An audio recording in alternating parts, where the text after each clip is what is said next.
भोजपुरिया समाज जिंदाबाद हो भैया। पवन सिंह के गाना आवे वाला है, भक्त हूँ महाकाली का, जे कि भैया हो पूरा एकदम भारत हिल जाई। भोजपुरी इंडस्ट्री ना हिली, पूरा भारत हिल जाई।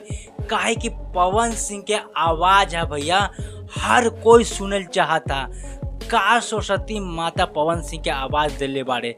यस फिल्म से कल सुबह गनमा रिलीज हुई और बहुत तगड़ा गाना हुई। हिंदी गाना लगा था भैया, टाइटल बा और यादव राज गनमा के लिखले बारे।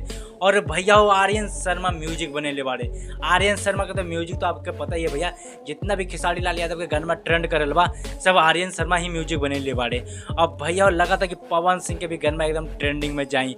मैं भक्त हूँ महाकाली का। भैया हो कमेंट करके जरूर बताइए का टक्कर दे पाइए कि ना दे पाइए पावर स्टार अपन। भोजपुरिया समाज जिंदाबाद हो भैया। आप देख रहे हो दिलदार सब भैया, लाइक सब्सक्राइब ठोकी काहे कि भोजपुरी के ट्रेंडिंग में पहुंचावे क्या।